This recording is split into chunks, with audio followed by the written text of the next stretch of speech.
Nafarroko 03 plataformak maiatzaren 2tik aurrera aurre eskoletan deitu duen grebari eustea erabaki du. Gehiengo sindikalak manifestazio egin du Iruñan laneko segurtasun eta osasunaren nazioarteko egunean.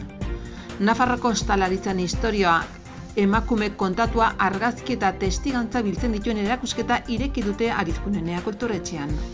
Alokairuen estoka 6% jaitsi da Nafarroan. Foruzaingoak 0 isurketako lehen patrulla ibilgailuak aurkeztu ditu. Foruzain bat atxilotu dute Martzilan bikotekide ohiaren mutil lagunaren autoa erretzeagatik. Lab sindikatoren iritziz, izugarria da pai Nafarroko hizkuntz eredu bihurtzea diskriminatzaile eta segurtasun juridikorik gabea baita.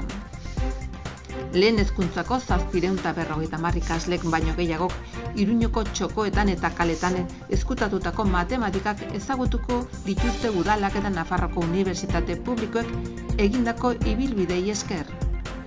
Iruñeko udalak ezoiko jarduerak hasi ditu hiri altzarietan edo higiezin publikoetan usoen kabiak kontrolatzeko. Berdintasuna eta parte hartzea sustatzen duten LGTBI kolektiboen proiektua finantzatzeko laguntzen deialdi egin du Iruñeko udalak. Iruñako alkateak Amaia Bernal patinatzailea zoriondu du maila gorenerako sailkatu den Nafarroko lehen patinatzailea artistikoa izan baita. Udako Euskal Unibertsitateak bekaduna humorezko web seria estrenatuko du maiatzaren 3an bere 50. urteurrena ospatzeko asmoz. Nafarroaren eguna apirilaren 30ean itzuriko da Baigorrira altxa gaitezen berriro lelopean 2 urteren ondotik, mugaren bi aldetako nafarrak berriz elkartuko dira.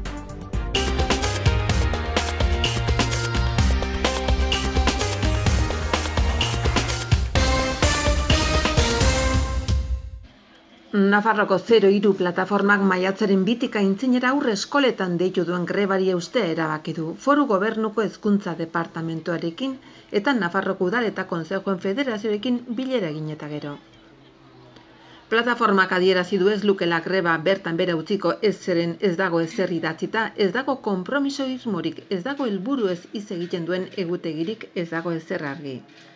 Gaur egun hori sortzea besterik ez da, erakunde hori alegia, eta Nafarroko Udal eta Kontzejoek oraindik ez du onartu erakunde horren funtzionamendua, haiek ere baloratu behar duten funtzionamendu proposamen bat helarazi baitete atzo bertan. Plataformak eskatzen dio argitzeko funtzionamendu hori nolako izango den eta zenbateraino aurreikusten den plataformaren parte hartzea.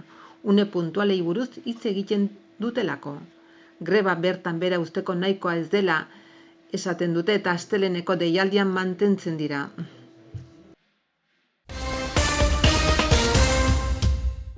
Gehiengo sindikalak manifestazio egin du Iruñan laneko segurtasun eta osasunaren nazioarteko egunean. ELA, LAB, SK Stila, SN eta 3 sindikatuak manifestazio egin dute Iruñeko kaletan zehar eta lore eskaintza egin dute Nafarroko gobernuaren jauregiaren aurrean.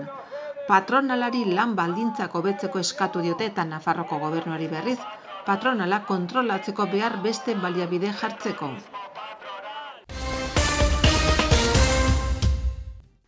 Nafarroko ostalaritza enpresa txikien elkarteak ANAPEP ostalaritzaren historioa 25 emakume kontatua erakusketa inauguratu zuen aste honetan Elizondoko Arizkunenea kulturetxean.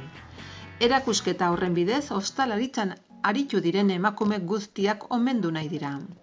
Jose Luis Pujolek 20 azterketa irudik eta etxeko 40 argazkik osatzen dute erakusketa eta 22 eta 75 urte bitarteko 25 emakumeren esperientzia kontatzen du guztiak jardunean negozio mota guztietakoak, gaueko aisialditik hasi eta mendiko salmenteraino eta Nafarroko geografia osokoak. Erakusketa ekainaren 26 arte egongo da Arizkuneneako lehenbiziko solairuan astelehenetik ostiralera, arratsaldeko 6etatik 9etara. Baztan bidaosako 4 establezimendatoko 5 emakumek hartzen dute parte erakusketan eta horietako batzuk inaugurazio ekitaldian izan ziren Joseba Otondo Baztango alkatearekin batera, zeinak zoriondu egin baizituen baita ANAPE ere erakusketa bat antolatzeagatik.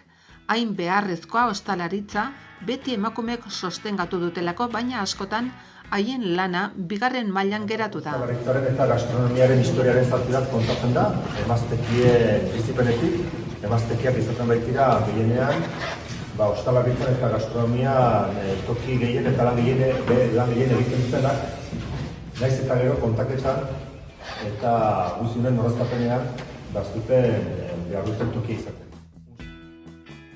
Honekin bakarrik nahi dugu erakutsi bakoitzaren historioa eta nola bakoitzaren historia eta gero puntu bat mankomunean duguna, hau da, erderaz errango dut, azken finean, somos muy luchadoras eta jarraitu bat dugula aitzinet.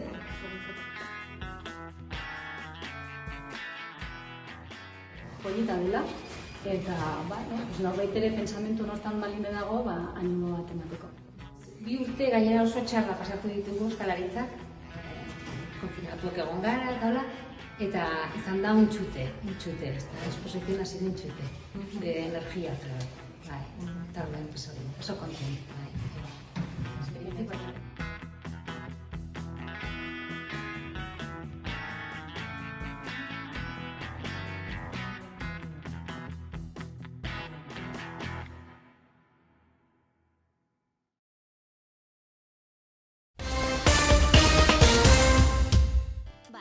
Alokairuko etxe bizitzen eskaintza 37% murriztu da 2022ko lehen hiruhilekoan, iazko hiruhileko berarekin alderatuta. Idealistak argitaratutako ikerketa baten arabera. Europa hegoaldeko higiezinen marketina. Nafarroan etxe bizitzen estoka 6% murriztu da eta Iruñan berriz alokairun merkatuko etxe bizitzen kopuru 10% murriztu da. Espainiako probintzietako hiriburu gehienak duela urtebete baino askoz etxe bizitza gutxiago dituzte alokairuan, murrizketa 64%koa da, esaterako Granadan, 62%koa Gironan eta 48%koa Barcelonan. Hemendik aurrera foruzaingoak 0 isuriko 4 ibilgailu elektriko berri izango ditu, mota horretako lehenengoak. 4 Nissan Leaf dira, patrulla auto gisa erabiliko direnak. Horrela foruzaingoak berretxe egin du energia garbien erabilerarekin eta mugikortasun iraunkorraren eta ingurumenaren aldeko apustuarekin duen konpromisoa. Foruzaingoaren plan estrategikoa berak jasotzen duen bezala. Aldi berean Nafarroko gobernuak Nafarroa Horizonte 2030 energia planarekin duen konpromisoarekin lerrokatuta. Autoak aste honetan aurkeztu dira Belosoko ertzain-etxe nagusian Javier Remírez lehendakaritza funtzio publiko eta barne kontseilaria, Amparo López barne zuzendari nagusia eta Juan Carlos Zapiko foruzaingoko burua bertan zirela. 0 emisioko ibilgailu berria 2020-2023 aldirako foruzaingoaren plan estrategikoan jasotako mugikortasun jasangarria bultzatzeko proiektuak bete zerosi dira. Planaren helburuetako bat da 2030ean erakundearen ibilgailuen flota osoaren 50% isurikoak izatea. Foruzaingoak foruzain bat atxilotu du aste honetan, ustez hainbat autori su emateagatik Martzilan, bertzea bikotekide ohiaren mutil lagunaren auto bati. 55 urte inguruko foruzaina eskolten unitatean dago destinatuta. Egozten zaizkion gertakariak apirilaren 19-tik 20 gauean jaso ziren 2 auto Mercedes bat eta Opel Corsa bat. Erre eta beste 2 kaltetu zirenean Martzilako bide publikoan. Azkoiengo suhiltzaileak arduratu ziren sua itzaltzeaz eta foruzaingoak bere gain hartu zituen sutea zerk eragin zuen ikertzeko lanak eta egilea identifikatzeko lanak. Kaltetuetako batek jarritako salaketaren ondoren eta Tafallako polizi judizialeko agentek egindako ikerketen ondorioz, aste honetan kidego foruzaina bat atxilotu dute, gertakariekin zerikusia duelakoan. Atzo goizean Nafarroko Parlamentuan eginiko osoko bilkuran, gobernuaren lehendakaritza duen PSN alderdiak Navarra Suma koalizio eskuindarraren aldeko botoarekin bai ingelesez ikasteko programaren inguruko bere lege proposamena onestea lortu du. Orain arteko sarbidea arautzen zuen legeriaren gainetik pasatuz. Sindikatuon eta gobernuko zein oposizioko gainontzeko alderdien iritziari entzungor eginez eta prozesu parlamentarioen denbora errekor guztiak hautsiz.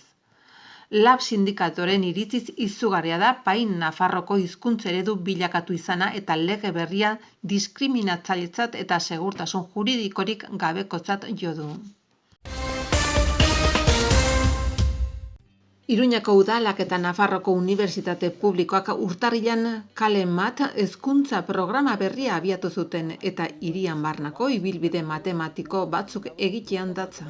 Lehen hezkuntzako 6. mailako eta DBH-ko 2. mailako ikaslek zientzia hori hiri espazioan nola aurkez daitezken ezagutu dezaten.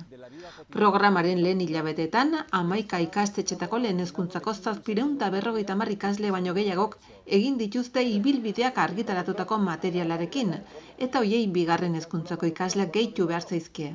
Programa Manzimap aplikazioaren bitartez jarraitu dutenak. Momentuz ibilbide matematikoak alde zarrera mugatu dira, ebatzi beharreko eduki eta erronka matematikoekin hainbat puntutan barnako ibilbide gidatuetan, ala nola Pellegerias zokoan, Udaletxe plazan, Iruñeko katedralean, Nafarroko museoan eta Santo Domingoko merkatuan. Halaber, ibilbide egin baino lehen eta ondoren egiteko jarduerak proposatzen dira. Iruñeko udalak eta Nafarroko Unibertsitate Publikoek aurrikusten dute maiatzaren amaieran 2. ibilbide matematikoa argitaratzea. Ikasleak Iturramako auzoan barna gidatuko dituena. Halaber, Doniban eta Ermita gaineko auzoetan barnako 3. ibilbide baten lanean ari dira eta urrenez urren eskuragarri egonen dira gainerako hiri aldeak hartuko dituzten ibilbide gehiago.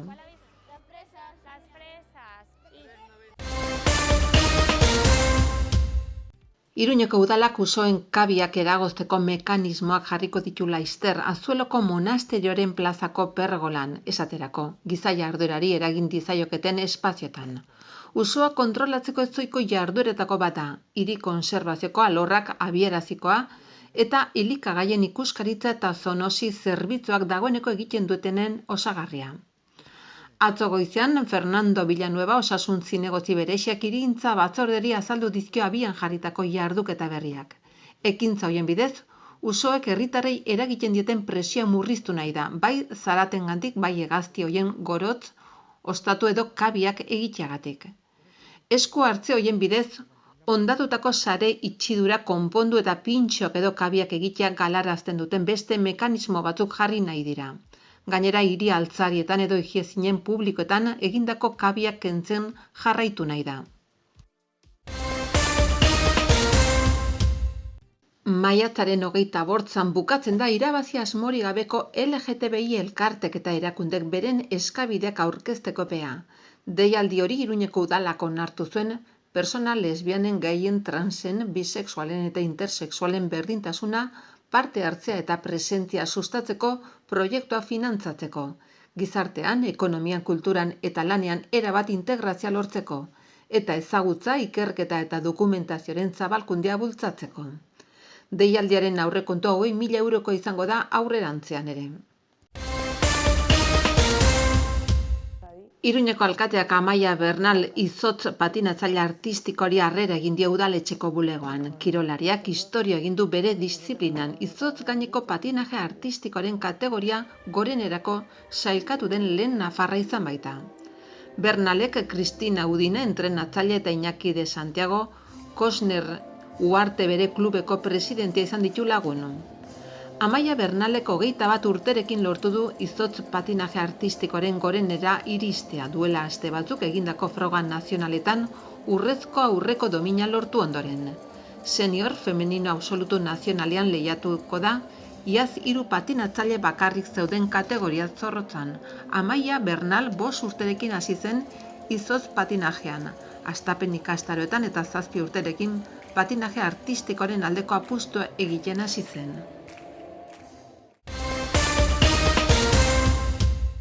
Udako Euskal Unibertsitatea bere 50. urteurrena ospatzen ari da eta hainbat egitasmoaren artean maiatzaren 3an bekaduna webseria estrenatuko dute sarean.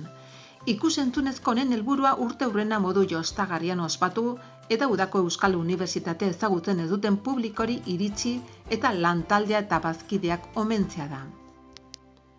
Webserie Udako Euskal Unibertsitateak bira produkzioak eta 3 damatxok egin dute eta emaitzarekin pozik daude denak. Bekaduna 4 kapituluk osatzen dute eta asmoa 2 astetik behin Udako Euskal Unibertsitateren YouTube kanalean kapitulu berri bat argitaratzea da. Tarteko asteetan bestalako edukiak zabalduko dituzte, toma falsoak, gifak, argazkiak eta bar.